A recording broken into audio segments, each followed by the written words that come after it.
guys, Bill, the Kansas Flamingo Chef. Thanks for joining me in my bar again today as we talk a little bit about whiskey, specifically whiskeys that are only available through Total Wine. Now, Total Wine opened in Wichita not too long ago, and I gotta admit, they have a lot of products that really impress me. Not the least of which, exclusively in Kansas at the moment, is the Pantalones Tequila line. Absolutely phenomenal. Their whiskeys, on the other hand, are very varied. So when you go into the store, they're going to show you a number of whiskeys that are from their Spirits Direct line. And I understand that's where they make their profit. I have no problem with that. But there are some that are good, some that are not so good, and then some that are just, quite frankly, outstanding. And one of the first ones they're going to show you when you go in is Wolcott. Now, this is a young product distilled by the Barton 1792 group, which of course is owned by Sazerac, which owns Buffalo Trace and just about everything else on the market. It's really not bad. For the price, they're going to try to get you to believe that it's a replacement for Buffalo Trace. Now, I would say this. Number one, it is younger whiskey. It's a little more hot on the initial taste. There's rye in it, like a Buffalo Trace product, but it has a very unique character that's almost cinnamon-like, which honestly doesn't do a lot for me. The flavor overall is pretty good. I do like to use it as a mixing whiskey. I think it mixes extremely well, especially if you're going to make like a Manhattan or an old-fashioned with bourbon. It's a great option for that. Another line that they have is the First Call line. I don't want to sound pompous, but quite frankly, I was completely unimpressed. The entire line is very cost-effective. If you're getting into bourbon and you want to try something that's inexpensive, I highly recommend you at least give this a shot. The only one out of the group that I'm even interested in keeping is this port cask that they call breakmate. Since it is port barrel finished, it's going to be similar in finish to like a Isaac Bowman or even an Angel's Envy, which are all port finished whiskeys. It's not bad, it's not fantastic, but where you're going to spend, easily $40 to $50 here or $50 to $60 for an Angel's Envy, if you can pick this up for 30 bucks, it's a pretty good buy. Next on the list, they have a series of Chestnut Farms. Beautiful bottle, absolutely gorgeous bottle. Way overpriced whiskey. This, it's not that it's bad, it's just that it's not as good as it should be for what it sells for. Now, it has a great nose, has a great start. It's kind of got an empty finish. And in all sincerity, the product it reminds me the most of on the market at the moment is Traveler whiskey. It has a very similar profile and the same finish or lack thereof. So, for, I think this one was $50. It's not horribly overpriced, and it's available. But if you start getting into their premier line, you're over $100. It's just not worth it.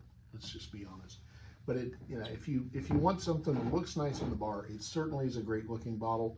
It's drinkable. It is best, quite frankly, on the rocks, which I hate saying because I don't like whiskey on the rocks. But drinking it neat, it's a little unfriendly. So the line that I really want to focus on is McFarland. Now, I really invite you to look up the history of McFarland as far as who it's named after. I don't want to get into history today. That's not what I'm doing. But the McFarland product line is pretty solid. So the base of the line, and yeah, this is the half gallon, is just the McFarland Reserve Kentucky straight bourbon whiskey. This is a wheated whiskey. It's very, very palatable. It has a really nice aroma. It's very simple. It honestly reminds me a lot of Maker's Mark, which is not a bad thing because Maker's is a really good wheated whiskey. Of course, your other big wheated whiskey product is the Weller line, which can't go wrong there. So I think as far as for the money, this is the best buy in the store. This half gallon was like $35, and it's outstanding. Just the 750 runs, I don't know, like 25, 30 bucks. But very good, very drinkable whiskey, mixable whiskey if you want to do that. Now, they got me hooked on the McFarland line, quite frankly, for this product, which is the MR13. This is a 13-year-old whiskey that is finished in Cabernet barrels. Now, here's the problem. When this stuff hit our store locally, it was selling for 56 bucks a bottle, and I bought a lot of it at $56. And I really like this stuff. Has an amazing finish with that Cabernet tone and the wine tannin notes that you get. Problem is, corporate figured out that it was underpriced, and now they're $100. So it's still really good. I'm not going to drop $100 on it when there are other options, but I've got quite a few bottles left. So why are we here today? Because McFarland has another product, which is a 4-grain that I was reading about on a few different whiskey blogs, and everybody had such great things to say about it. So I had to give it a shot. So this is barley, wheat, rye, and corn as a bourbon, which means it's still at least 51% corn. I'm kind of interested to see what this is going to taste like. So let's open it up and give it a shot. First and foremost, it is an actual cork. I always like to hear that sound. There's nothing worse than getting ready to open a bottle of whiskey like Weller's and screwing the top off. You feel cheated.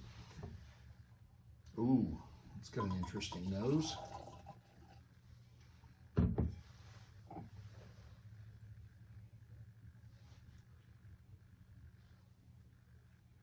Now, I'll say right off the top, the alcohol is there. I mean, you can feel it as you. It's a 90 proof, so it really is surprising that is the key aroma.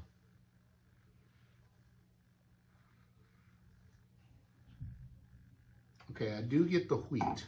I can smell the wheat. I smell the sharpness of the rye.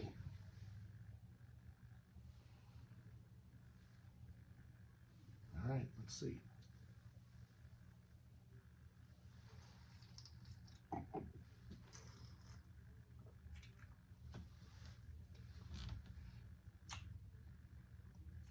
Well, that's interesting. So, I will say right off the bat,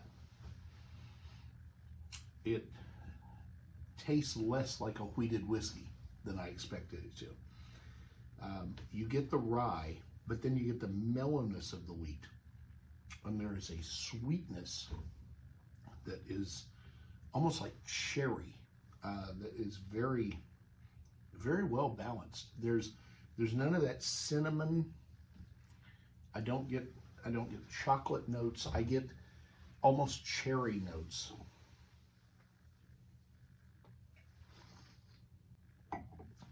And very little. I mean, there's vanilla there and the caramel, but it's not the most overpowering flavor. Like when you drink this, all you taste is vanilla. All you smell is vanilla. This has a very complex build. I mean, I'll be honest. This is very good. Yeah, and the reason I've been comparing these two, quite frankly, I know this is a blended whiskey. Okay, this is not a bourbon. But they're the same price. They're $40 bottles.